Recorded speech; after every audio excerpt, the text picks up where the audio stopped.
And next, Mr. UK Sinha. He's the chairman of the Securities and Exchange Board of India. And then we have Mr. Magnus Bocker. He's the Chief Executive Officer and Executive and Non-Independent Director of the Singapore Exchange. And of course, last but not least, Mr. Piyush Gupta, Chief Executive Officer, DBS Group Holdings, Singapore.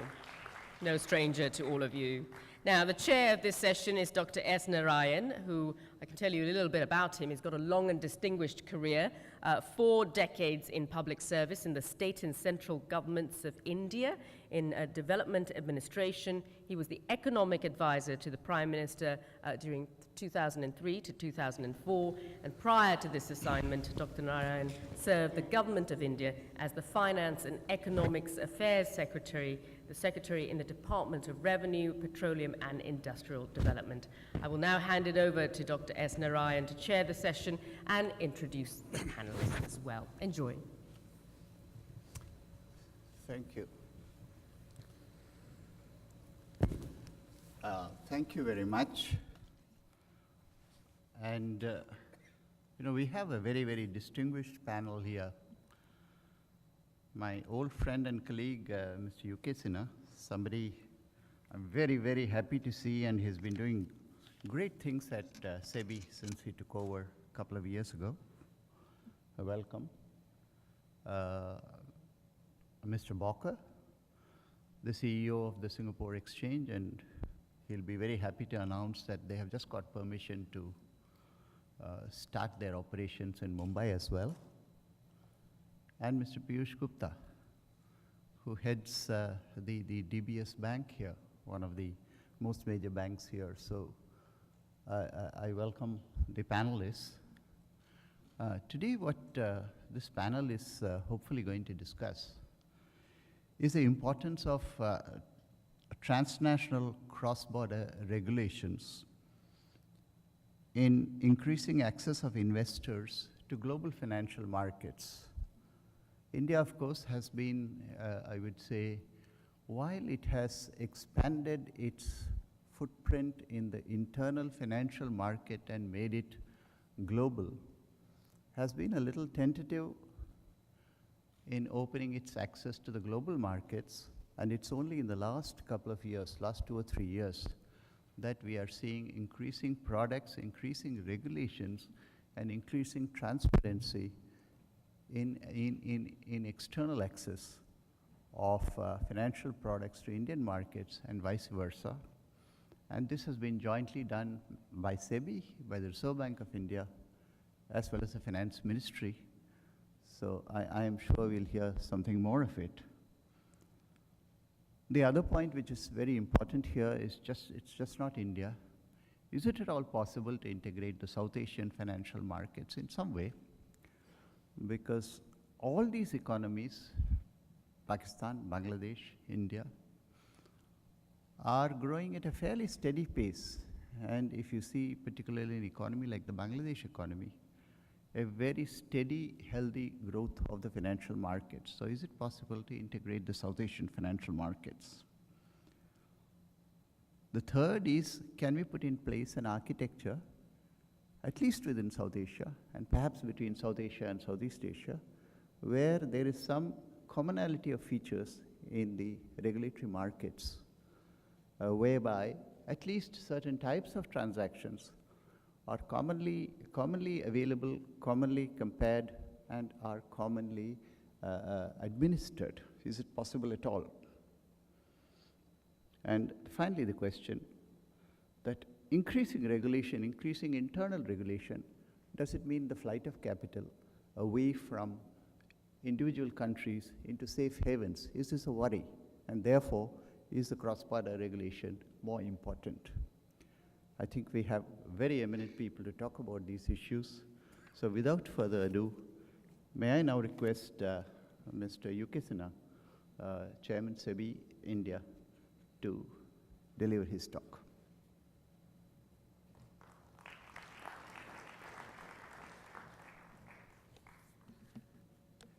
Good morning, everybody. I would begin by complimenting the organizers for thinking of this particular subject. To the best of my knowledge, hardly in any other forum a talk or a theme on this particular subject has ever been attempted. And going by the importance of this region, this is a very topical subject and it has far-reaching implications. If you look at the growth of this region in the last 2 decades, an average growth rate of about 6%, and the potential being even higher. If you look at the natural resources, if you look at the young demography, you will discover that a huge amount of opportunity is there so far as investments are concerned and growth is concerned. However, the foreign capital flows into these countries and also in other developing countries have often been accompanied by a lot of volatility. And we all know that if there is not enough depth in the domestic market or the reforms process is only halfway through and not fully arrived, then the volatility can be even higher.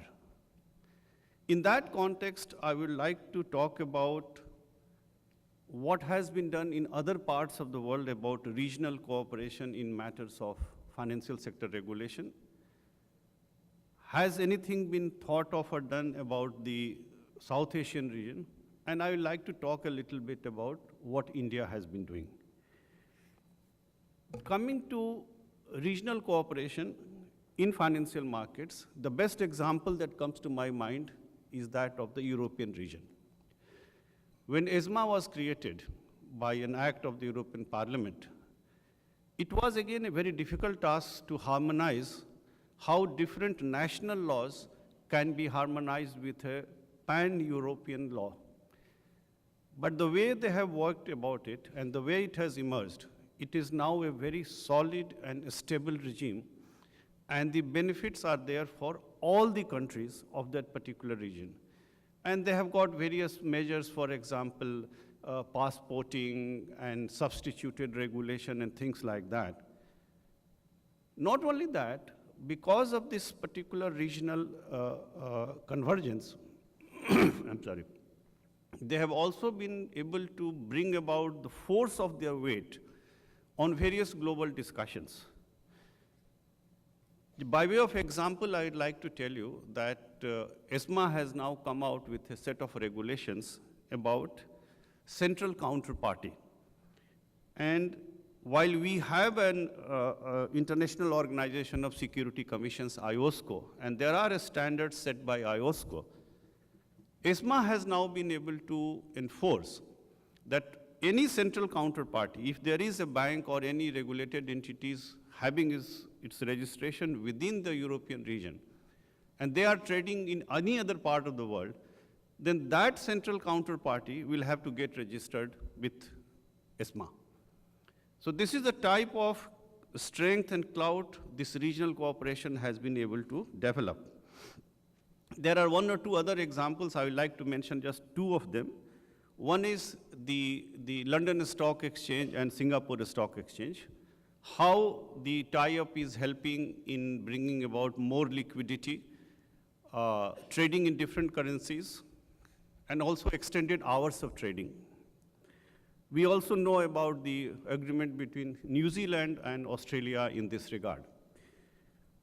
So far as the Asian region is concerned, especially the ASEAN region is concerned, there have been some very positive developments. Dr. Narayan would remember that since mid-90s, the concept of an Asian bond market has been on the agenda. For a variety of reasons, it couldn't pick up. But one major development or landmark which happened was in 2009 in the meeting of the Asian finance ministers. And in that meeting, a number of important decisions were taken and some convergence took place. For example, about international standards, about the progressive liberalization methods, allowing competition or encouraging competition, cost reduction, and also the sequencing of integration. That happened in the 2009 conference of the finance ministers of the ASEAN region.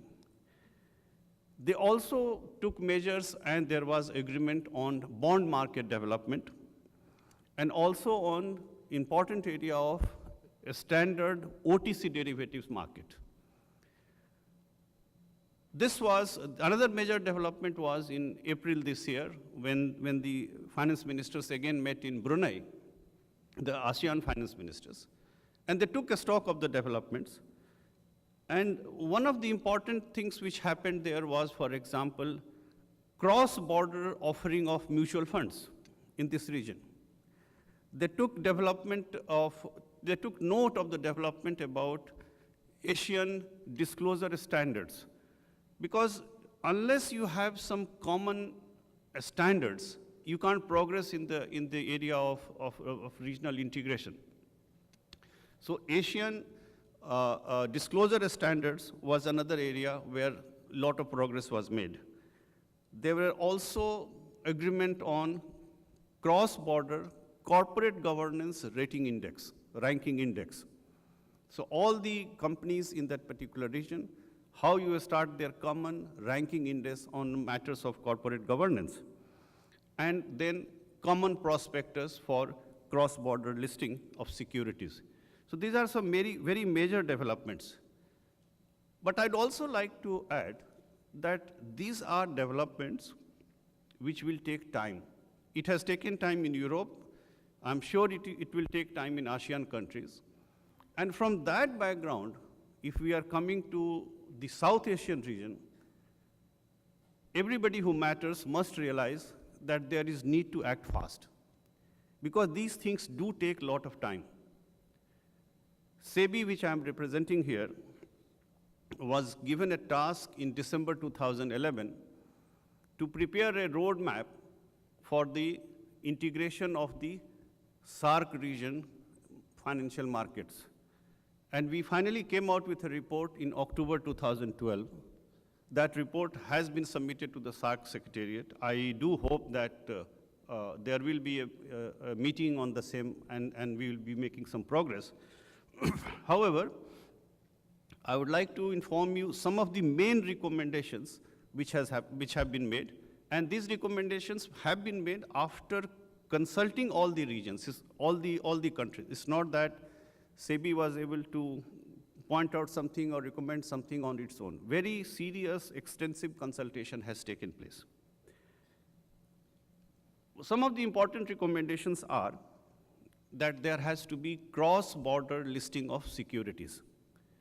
And for doing this, there has to be a common listing criterion for the securities to be listed.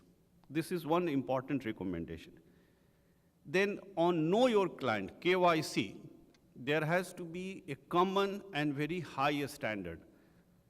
We are all aware that there is a very standard prescription for those who are members of the Financial Action Task Force, FATF.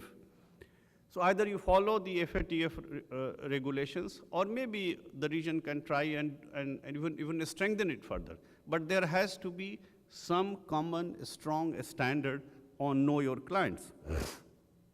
Then international accounting standards have to be followed. And all the countries must work towards it.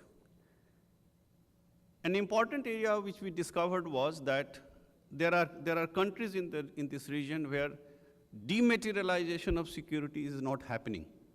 And unless you have dematerialized securities, you can't even talk of any cross-border listing or cross-border sale of securities. So that is another area where we have to work. In fact, it is one of the building blocks, one of the starting points. The disclosure norms have to be harmonized. Countries have different disclosure norms, and as I was telling you a short while ago, the same was true even for ASEAN countries. So having a common disclosure standards is also very, very important. And then the question was that sectors should be identified where there can be progress right in the beginning rather than in the end. So we have to identify which are the sectors where we can move ahead. And more importantly, there has to be an agreement on enhanced information sharing.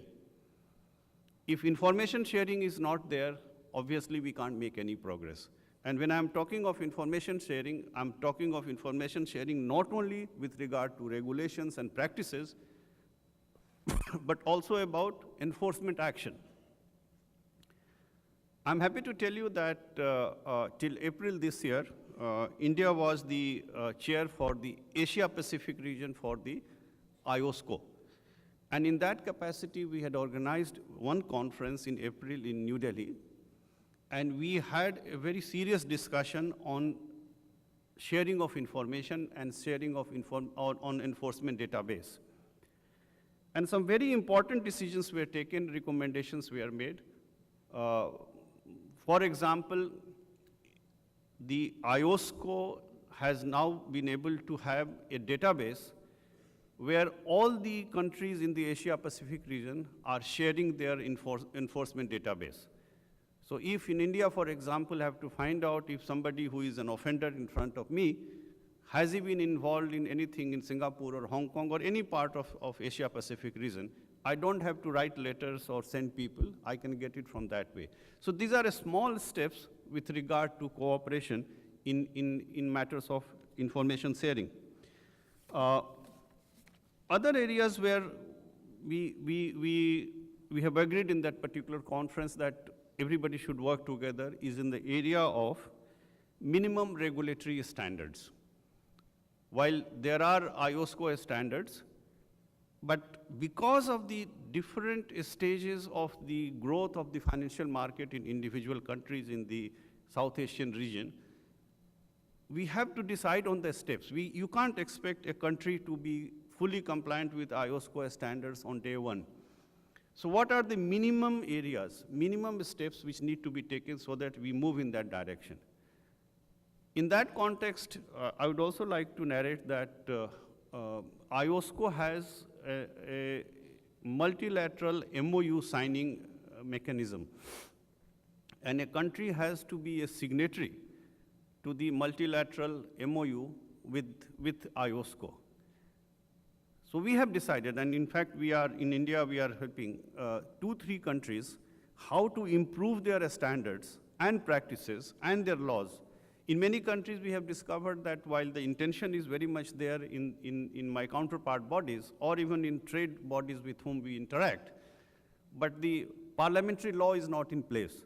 So the need is also to work with the government, with the parliament, so that they can enact laws and regulations and rules. You know that there are not only parliamentary laws, but there are also subordinate legislations which have to be improved. So we are working in those areas. And some of the areas on which we are working, I'd just like to list them out, important areas. One is anti-money laundering, AML. We have also discovered that we need to work very closely on areas like insider trading regulation, registration norms, takeover norms, KYC, and compliance and disclosure standards. So these are some of the areas which have been identified in which we have to work together. Coming to India, as you know that India has been gradually moving towards convertibility on the capital account, but we are not fully convertible on the capital account. While we are fully convertible on the current account, but not on the capital account. So some measures have been taken starting from 91, 92. The important one is with regard to foreign institutional investors being permitted to invest in the country. And we have FII regulations. But these regulations permit only certain institutions or sub-accounts of these institutions to invest in India. Recently, SEBI board has decided that not only institutional investors, but any investor from outside India can be permitted or should be permitted to invest in the country. And the main requirement is only with regard to being satisfied on KYC. If we are satisfied on the know your client requirements, he or she will be allowed to invest, and the whole mechanism has been worked out. We are about to announce the regulations. My board has already approved it, and we are calling it Foreign Portfolio Investor Regulations. The matter is for clarity from the point of view of tax treatment of these investors. As you know, there is already a tax apparatus in place for FIIs, foreign institutional investors. So this wider class of investors who are going to be investing in the country, the tax treatment has been agreed, but it has to be notified. I am expecting that in next couple of weeks, we will be able to bring this new regime. I'd also like to inform you that one or two interesting instruments have been floated by India. One is India Depository Receipts, IDRs. So a multinational company registered outside India but having business in India can float securities in Indian rupees. And one company, that is a Stanchart, has already successfully issued the IDRs. We also have the mechanism of American depository receipts or global depository receipts, which is working reasonably well. And recently, some of you might be aware that IFC has been able to issue rupee-denominated bonds, and it has been subscribed very well. I can see that my time is up, so I will stop at this stage. And if there are any questions, I will be very happy to answer. Thank you very much. Very good. Thank you very much, Mr. Sinha. Can I now request Mr. Balker to talk about the Singapore experience? Very good. Thank you very much. That was very insightful and interesting. Dr. Narayan, okay, Sinha, Piyush, ladies and gentlemen, good morning. You are in darkness, but I see there's a lot of you out there anyway. And I hope I will take you out of some darkness about regulatory things and what we can do with capital markets. It's of course an honor for someone from the Singapore Exchange to stand here and talk about regulatory reforms and what regulations do to capital markets and how governments and companies can access global capital markets in an efficient way and what needs to happen to make it even more efficient and easier. But let me first start off by saying that we need to remember that today's global regulatory framework are very robust. We are sometimes having a dialogue about that there is some big gaps. I would say that generally global regulatory framework works well. There is exceptions, and there is no doubt that more needs to be done. But there is nothing with today's regulatory framework that should hold back governments or companies to, in a better way than today, come to global or international financial centers to access capital in order to support their growth and their expansion internationally. And this is quite a difference. If you look back just a decade or two, the accessibility for many governments and corporates was quite restricted. With the changes we've seen, and also that UK Sin just talked about, is actually changing it dramatically, and it is today much easier to access global capital markets. So the regulatory reform has been there. We also see another shift, or a quantum leap maybe, in what we see now. And that is not a shift driven primarily by regulation. It's a change and a shift that comes and follows economic growth. The shift this time is a shift towards Asia. It's a shift because the economic growth takes part of this in this part of the world. And therefore we see an increased number of overseas governments and corporates raising capital here in Asia, and of course also here in Singapore. That is also a significant shift over the last 10 years. Singapore, as we will always come back to a little bit in this context of the South Asia diaspora, is of course we have become, as one thing and a good example, the wealth hub or the wealth management hub of the world. There is now more than $2 trillion of assets under management here in Singapore. PwC recently presented a study showing that Singapore is poised to be the world's second, after the US, largest asset management hub within less than 5 years. That will of course change how the world sees upon Asia for capital raising. Example of that is in Singapore, year to date, total funds raised up until October from the equity and bond market is over $150 billion.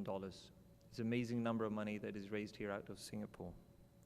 An impressive growth if you compare what was raised here in Singapore 5-10 years ago. And remember that this goes not only for Singapore, you see this as a change for other financial centers here in Asia, and see therefore Singapore as a complement to the respective home markets.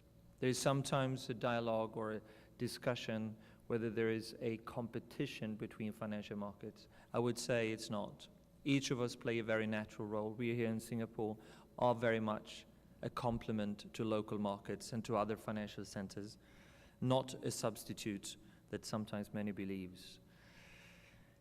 And I think therefore, when we look at things and look at what needs to happen, use that as a backdrop. We're here to complement, not as a substitute for other markets. And Singapore investors getting more and more savvy. One good example is, of course, in the my little world of exchanges. Today, more than 40% of listed companies on the Singapore exchange comes from overseas. There is no exchange in the world that have such a high percentage of their listed companies coming from abroad. The second in row in this competition is London. They have about 20% of their companies coming from the outside the UK. 70% of all listed bonds with us at the Singapore Exchange come from outside Singapore.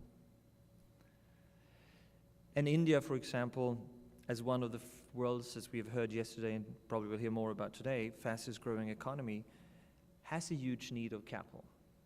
How could we be that complementing hub for that? There's an estimated, and you've heard the numbers from different angles, there is an estimated need of infrastructure investments of over $1 trillion for the next 5 years in India. No doubt will most of that be locally funded in India, but there will be a significant need for us operating international financial markets to support this growth, to make it possible to make all these infrastructure investments. Therefore, we are pleased to see that the recognized need for international support for this infrastructure investment is coming.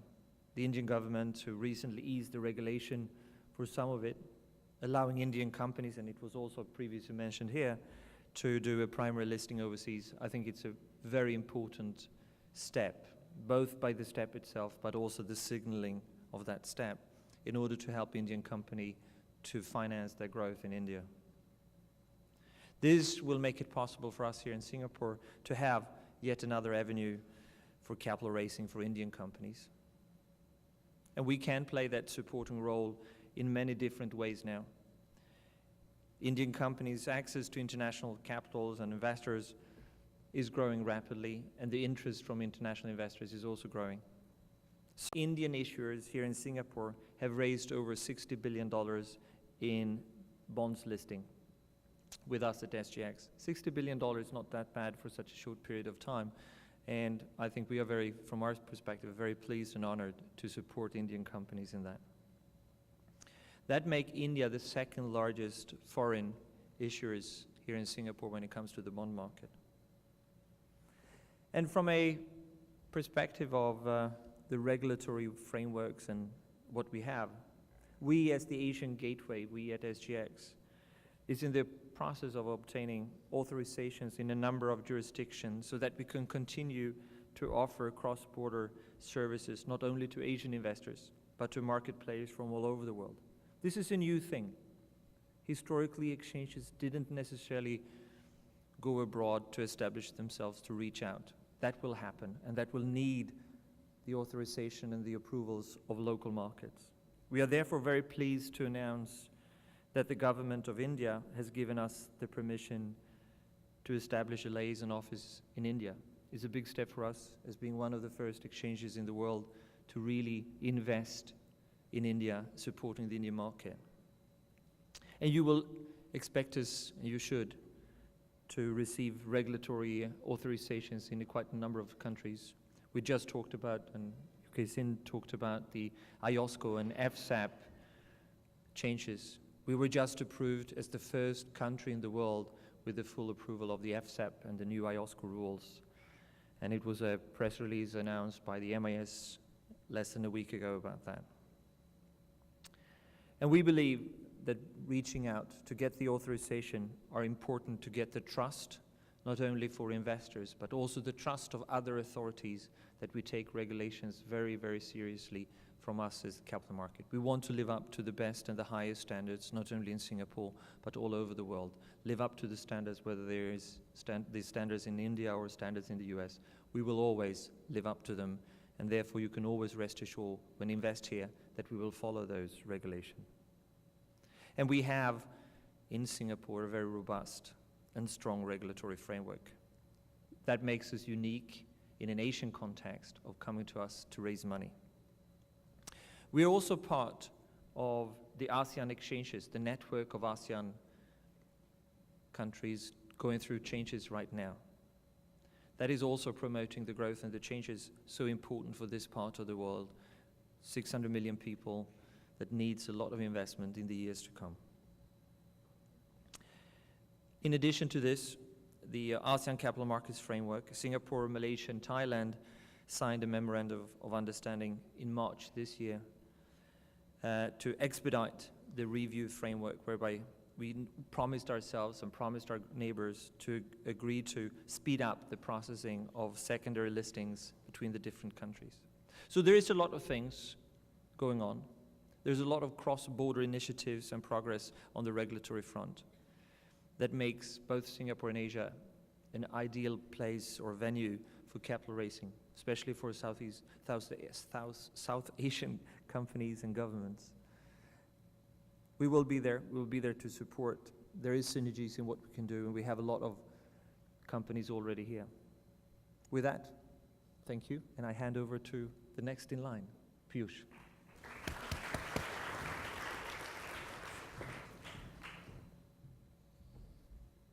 Thank you, Magnus, Mr. Sinha, Mr. Narayanan. I'm going to keep my comments brief. As you can see, there's a reason I'm in the corner of the panel. And that's because poor banking practitioners like me are always cornered by these regulators. Life is like that. I have two sets of comments to make. One's just some general observations on the nature of the regulatory frameworks and the need to balance these regulations.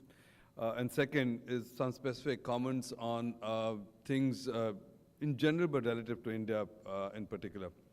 On the first, most cross-border regulations today really serve two broad agendas. One, they serve to prevent hot monies from coming into countries. The reason for that is quite obvious. The financial markets are very large, they're very deep, they're very, very significant pools of money. Most of the financial markets in our countries in the region are small, relatively shallow. And therefore, decimals of a percentage point in global macro flows can overwhelm domestic markets. That can create a lot of unwarranted volatility, and oftentimes financial market volatility spills back into real economic problems. So there's a good reason for a set of controls to be able to manage some of this process. The second reason you have increased regulations is not dissimilar, but increasingly related not to short, hot money speculative flows, but even to long-term capital and liquidity flows in countries. And that really you can see in the back of the global financial crisis. When Lehman Brothers went down, weeks before Lehman Brothers collapsed, large amounts of liquidity flew out of Lehman London back into Lehman North America. And I think for the first time that alerted regulators to the possibilities that there could be vulnerability for local depositors and local stakeholders if global corporations could move money around quite freely. As a consequence, despite protestations to the contrary, there is an increased desire to ring-fence capital and liquidity from large global financial institutions within country borders. The notion being that if you can hang on and establish minimum capital requirements or minimum liquidity requirements in countries, then local regulators will have the ability to ensure that the local stakeholders are not left hanging high and dry in the event of a global financial disaster or a resolution requirement. Like I said, both regulations are warranted. It is understandable why they exist and where they come from. At the same time, we have to recognize that these regulations have an important trade-off. And the trade-off is efficiency in use of liquidity and efficiency in use of capital. The reality is that in our part of the world, there is a tremendous deficiency of capital. ADB reckons that $8 trillion of investment is required in Asian infrastructure in the next decade. We've heard talk of $1 trillion required in India over the next 5 years. The savings pools in Asia are totally inadequate to be able to address the kind of capital needs that we have. If you're unable to find the capital, our people will suffer. We will not be able to achieve the kind of growth rates we need to pull millions and millions of people out of poverty, to take our region and our countries to levels of economic prosperity that we aspire to. And therefore, maximizing capital and liquidity efficiency is an important agenda. So doing the trade-off between the need to protect versus the need to maximize growth and the need to be able to achieve the levels of growth we require is a fine balance. And as regulators in our regions think through their requirements and agendas, they do have to think of the fine balance. Unfortunately, one of the outcomes of the global financial crisis is that several markets, several regulators currently have an agenda which is purely on the first, which is make sure that the system is protected. In fact, oftentimes in countries, the sense seems to be that the regulators do not want to see a repeat of the global financial crisis ever. The agenda around growth is really not a regulatory agenda. It tends to be a political agenda, but it is not necessarily, like I said, a regulatory agenda. And in that lies a conflict that still needs to be resolved in several countries. Specific comments on the Indian situation. I'm actually quite encouraged by a degree of pragmatism in the regulatory frameworks in India in recent times in addressing some of these challenges and what they're trying to achieve. Particularly, Mr. Sinha just talked about opening up this foreign portfolio investment scheme so more than FIIs can invest in the country. I think that's a step in the right direction. The wholly owned subsidiary regulations that came out in India just recently, allowing foreign banks to, if they choose, optionally subsidize and then expand into India. I think it's a step in the right direction. It's particularly a step in the right direction because of the optionality that they've left in the system. There was original consultation paper which was going to make it mandatory. The mandatory requirement was back to the ring fencing issues. They wanted to necessarily mandate and ring fence capital. Making it optional, I think, is a lot more palatable. So I think there are a lot of things which are headed in the right direction. I do think that the three areas are still worth thinking about. First, allowing Indian companies to access foreign markets. Magnus talked about the 60 billion in bonds that Indian companies have raised in Singapore. It's a sizable sum. It is a pinprick in the face of what the Indian companies do need to raise. The regulatory frameworks to be able to go overseas to raise capital still need working on. On the equity side, in the past, Indian companies were not allowed to have a primary listing overseas without first having a listing in India, and that's changed in the last couple of months. So it's another step in the right direction. Companies have been allowed to go and list overseas. However, it's for a trial period for a couple of years, and it also still comes attendant with limitations on use of funds, what you can use the money for when you do list overseas. On the bond market, Indian companies are allowed to go overseas, but there's still limitations and restrictions on the quantums, on the tenors and the rates at which you can borrow. So for example, you must borrow 5 years and you must cap your borrowing rate at a LIBOR plus 5%. Now, if you're a mid-cap company in India, there is no way you can access international financial markets at LIBOR plus 5%. So fundamentally, you're disabling this whole range of companies from practically and realistically accessing the international capital markets. The second set of comments is on foreign investment going into the country. A lot of the rules, FII and foreign portfolio rules going into India are very encouraging. But the real challenge is the challenge Mr. Sinha spoke of, which is how do you create a set of regulations and rules which make accessing or investing in India consistent with investing in other parts of the world. In the primary markets in particular, this is challenged because every securities commission in every country has its own set of rules. IOSCO is the gold standard, which people aspire to, but for reasons that Mr. Sinha mentioned, most countries are not at IOSCO. So because financial markets are not developed, it will take us some time. People take time to get there. I've been, it's not just India, I've been on the Asean Capital Markets Framework Committee since 2007 on the group of experts. So the announcements, Mr. Sinha, you made about ASEAN earlier this year, has taken us 6 years. And at the end of 6 years, we're still struggling. Because every country has its own sets of requirements. And finally, when you think you get to agreement in concept, by the time it turns into practice, there are lobby groups who say, oh, but we should not do this for this country. Right? So it is not an easy journey. At the same time, my submission is that taking the bull by the horns and doing more rather than doing less in terms of getting regulatory alignment, requirements alignment, is well worth it.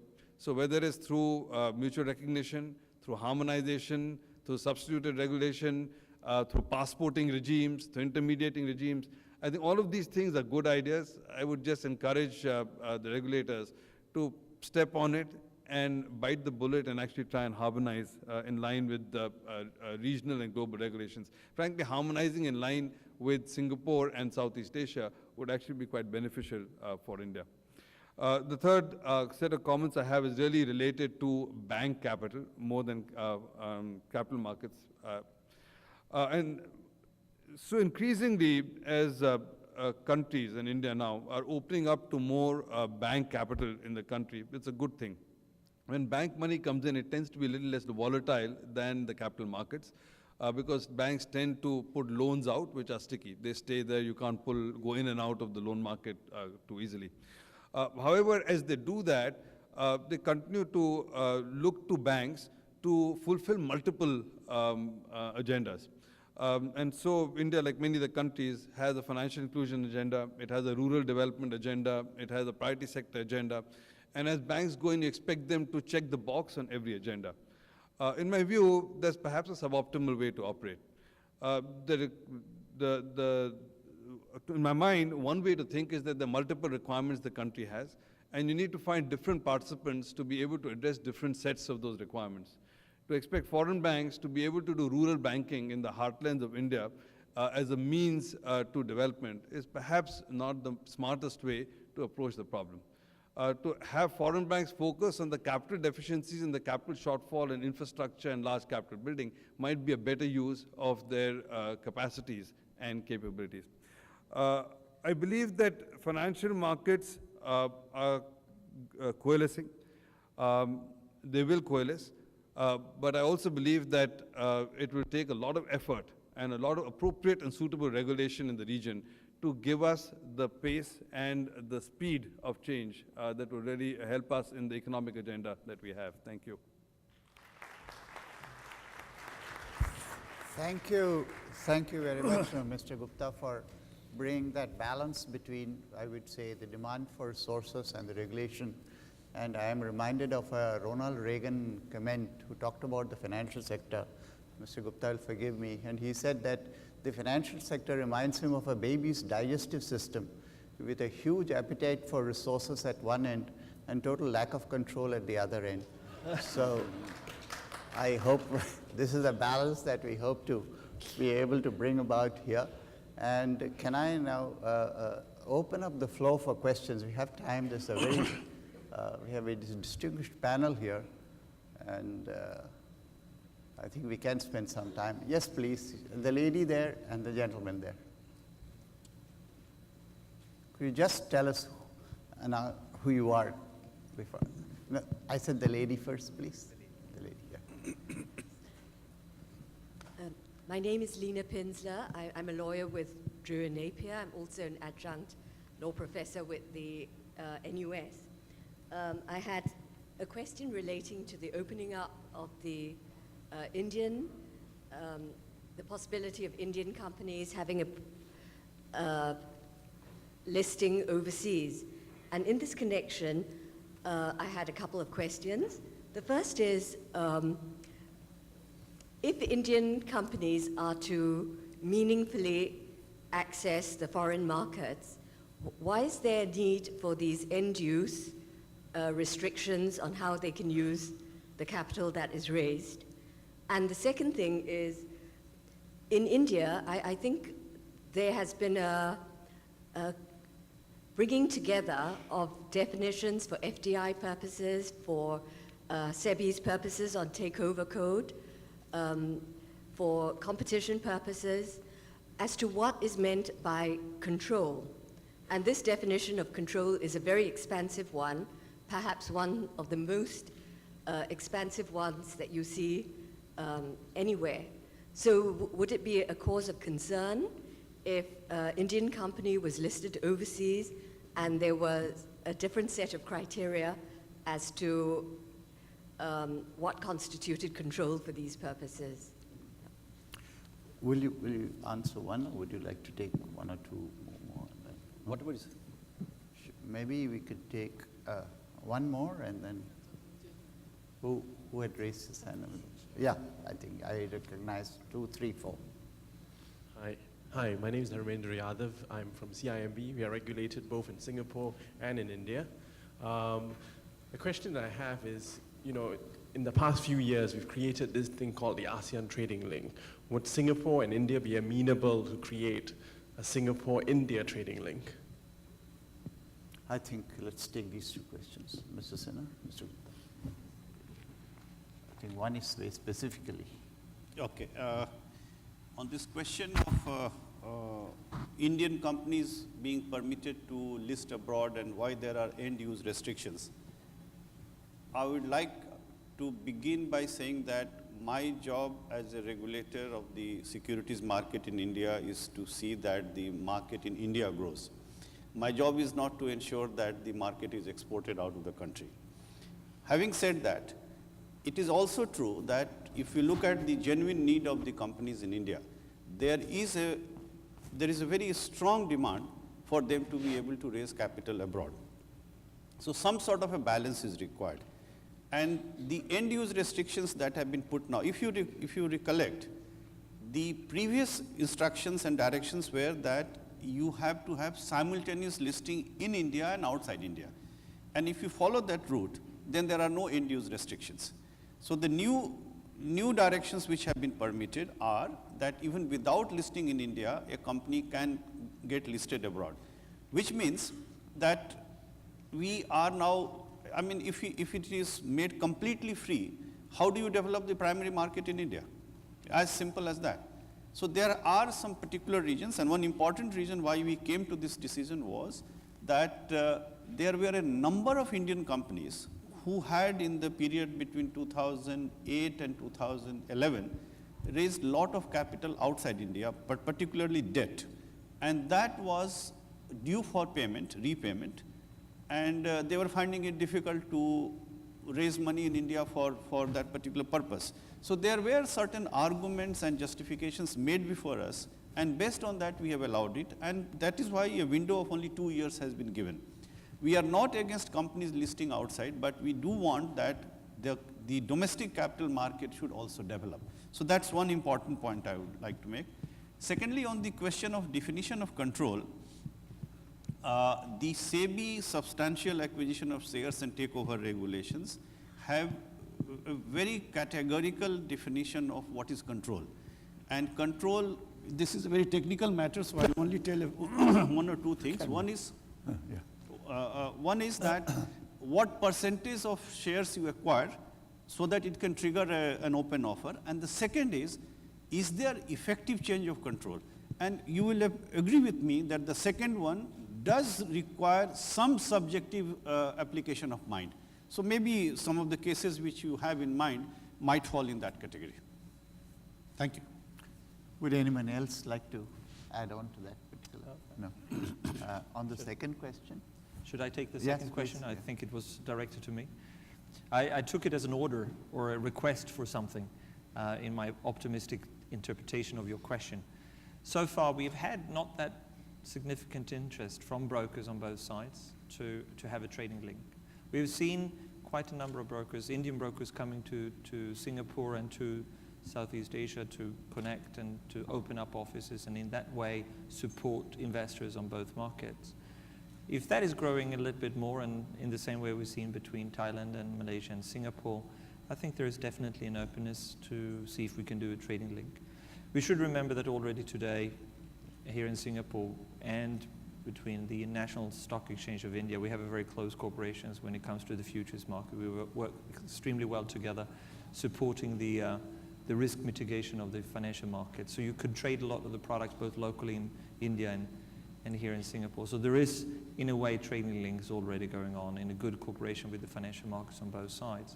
But the particular trading link enabling brokers to have a direct access into the market, we would be happy to support it. I think, though, of practical reasons, probably a year or two away. I think we need to work a little bit more on the post-trade side, the clearing, settlement, and depository of the securities in order to make that link really, really attractive. But please, you're representing one of them. My office is open every day. You're welcome. Okay. I had a couple more. Yeah, Mr. Pandey, and before that, yes, please, on the third row there. Thank you. And then Ms. Gentleman. Yeah. Hi, my name is Rajiv Pawar from the Kotak Mahindra Bank. I have a question for Mr. Gupta. In terms of, you've spoken about investments into India, helping Indian companies raise capital, and DBS obviously has a growing presence in India and probably amongst the top 2 or 3 foreign banks there as of now. But how do you see investments into India or working with Indian companies in context of things we heard yesterday? For example, resource allocation in India is completely okay, and there is really nothing much to learn from Singapore because all we allocate is financial resources from here. Does that dissuade you from investing further into the country? Can we take these 2 more and then? Ms. I have a Pandey? question over Ms. there. Vijay, Question. yeah. Ms. Vijay Pandey. Girija Pandey. We talked about the SARC nations now putting all their markets and regulations together, and I think that's a great step. Other than raising standards of all and making it more global, unless you have some level of capital convertibility or a path to some level of capital convertibility in all the countries, what will it mean actually? If cross-listing is not possible because of currency problems or whatever, unless we have that path also ready, this will not go to any extent. Good one. That question, yes, please. Right at the end of the row, here.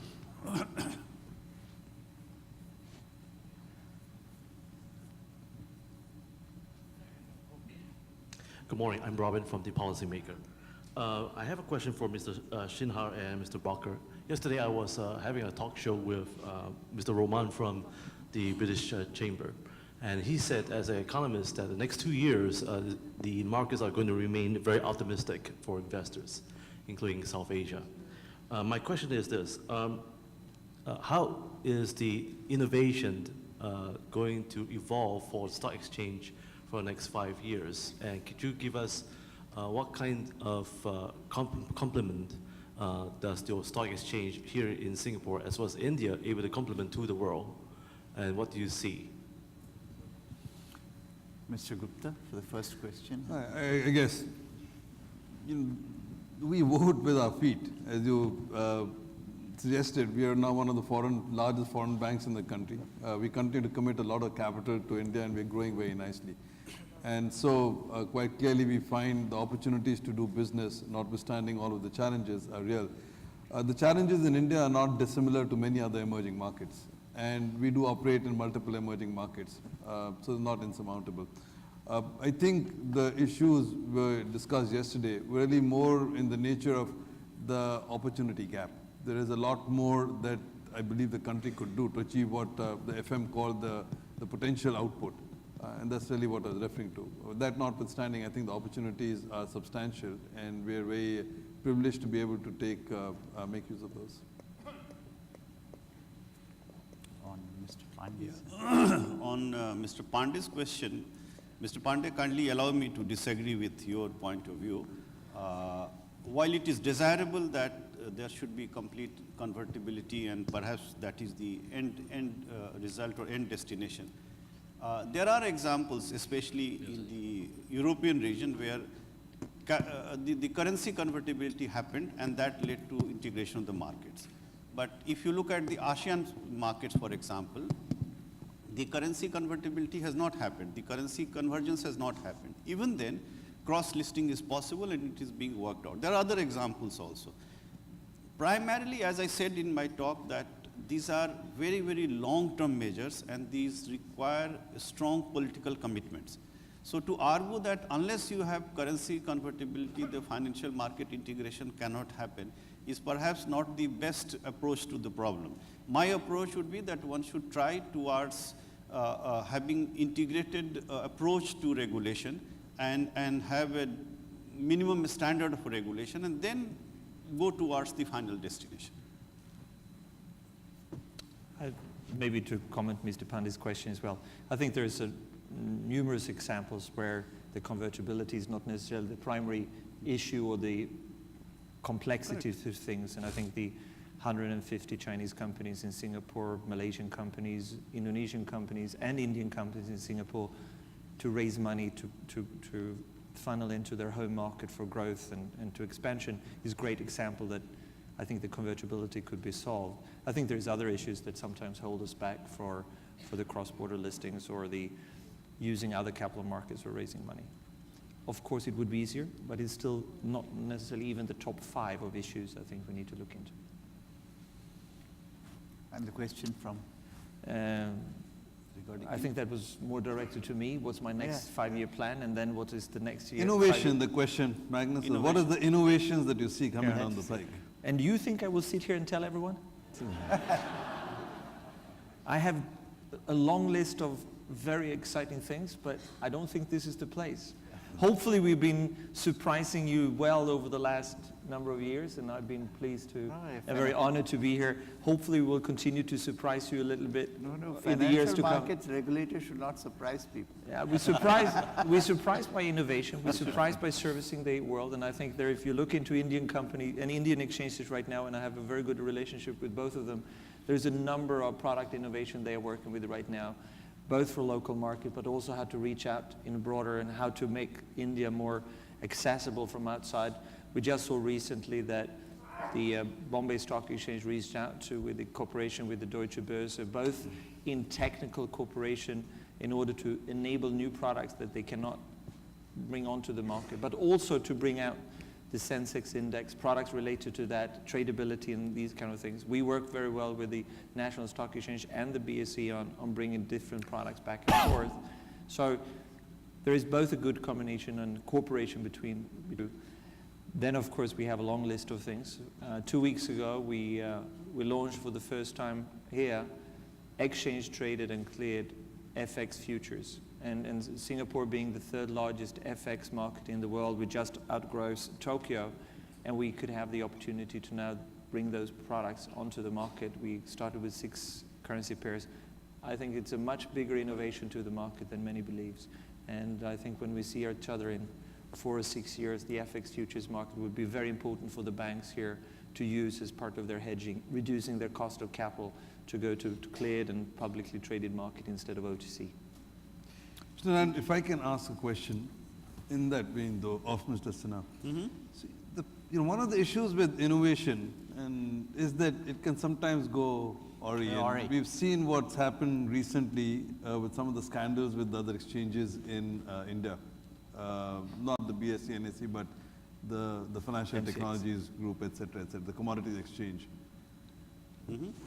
So how do you think about that? The pace of opening up new exchanges, different forms of trading with the potential for disruptions? Since you have raised a specific example, let me clarify that so far as the market which SEBI regulates, the securities market, there has been no scandal. There has been no irregularity. The example that you are making is of an exchange in the commodities market, not also in the futures market, but on the spot market. Spot market. So this is a very isolated example of a spot market in the commodities sector where certain exemptions were granted by the government, and it was later on discovered that those exemptions were not being followed. And to whatever I know about that particular incident, even if there had been good amount of due diligence on the warehouse receipt side, perhaps some of these things would not have gone out of hand. So I would like to assure all of you and clarify that so far as SEBI and the securities market are concerned, they are absolutely safe and sound, and we are very careful that any innovation that we do, they are very gradual and they are graded and they are nuanced. 18 months. Even in the futures market that we have a very large market on currency derivatives, for example, and the exchange traded currency derivative markets in India is doing very well.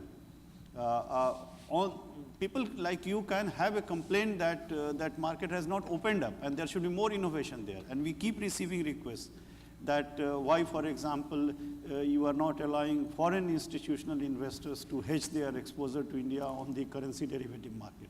So while you can have complaints about why we have not opened up more, but I would like to assure that so far as the safety of the securities market in India are concerned, they are one of the best in the world. Yeah, I'd just like to add that if you recall the crisis in 2007, 2008, Indian markets were falling every day very sharply. And they have a T+1, T+2 settlement system, and there was not a single default, even in the worst of the crisis. So I'm kind of very proud of what SEBI has been able to do. But do we have time? It's all done? Okay, sorry then. But the lady will get one last brief question. Yes, please.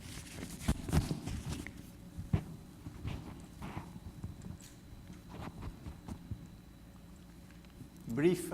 Yes. Morning. I'm Nina Prasad from the Singapore Stock Exchange. Mr. Sinha, thank you very much for giving us the approval to open up in India. My question really is on the recent regulations that SEBI has announced. You have announced new REIT regulations in India, and they, to my mind, are virtually exported out of Singapore. What is the timeline for implementation of the REIT regulations? That's number one. Secondly, we at Singapore Exchange have been facilitating a number of infrastructure companies to raise capital in Singapore through a business trust listing. And we are currently looking at toll roads, we're looking at renewable energy, we're looking at hospitals. I now learn from sources in India that the SEBI is planning to introduce a business trust framework regulation. So if that is the case, could I have the timelines on both of them? Thank you. Only timeline. I must compliment you that you are very well informed. So far as the REITs regulations are concerned, we have put out our discussion papers. We hope to go to our board sometime towards end of December or beginning of January. But on the final time frame, you will agree with me that whatever we decide in SEBI has also to be accepted by government from the tax point of view, because you can't have a REITs regulations without clarity on the tax treatment. And the way the cycle of tax administration in India works, you have to go to the parliament in the budget session. So I think unless the next budget is passed, it will not be in place, it will not be effective. But we will be doing our part because our consultation is over. On the infrastructure, on the business trust, you are absolutely right that we are also thinking, and in fact the work has started on working on infrastructure trust or business trust part. But that will take a few months more than the REITs. The REITs we have made quite a bit of progress. Thank you very much. We've had a wonderful session. Thank you, panelists. Absolutely. Thank you for being here. And thank you, audience. Thank you.